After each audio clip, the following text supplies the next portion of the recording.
Happy Thursday. Today we circle back to the end of the book of Habakkuk. We've been exploring the problem of evil.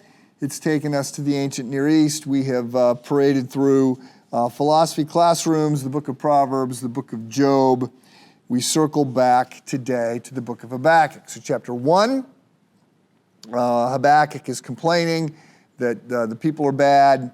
God says he's going to send the Babylonians to punish them. Chapter 2, Habakkuk says that isn't right. You can't use the Babylonians to punish the Jews because the Babylonians are worse. And so God responds in Habakkuk chapter 2. And he says, in essence, Habakkuk, take notes. I'm going to tell you some things that you need to hear, and indeed many others will need to hear after this. And then he gives Habakkuk a vision of the future in which things have been made right. The money verse is Habakkuk chapter 2, verse 14. For the earth will be filled with the knowledge of the glory of God as the waters cover the sea.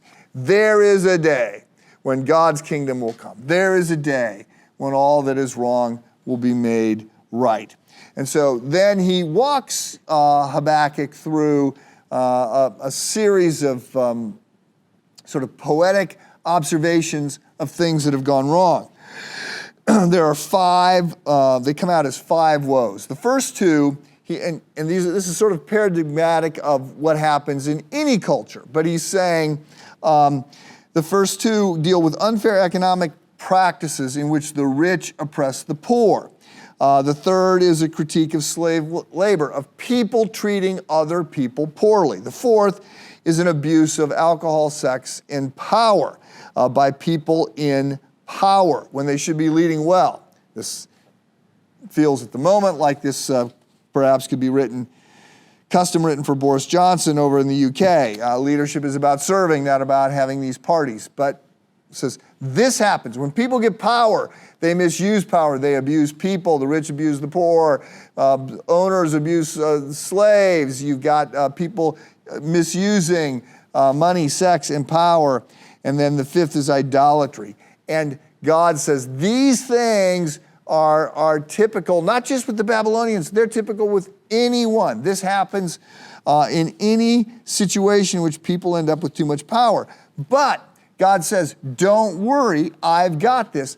I will judge evil. I will step in eventually and I will make everything right.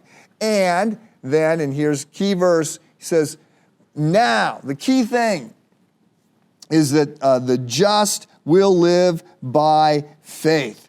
So what Habakkuk is saying is that we need, the book of Habakkuk is saying is that we need to live in light of eternity. We need to live in light of the ultimate promises. So the book ends with this statement.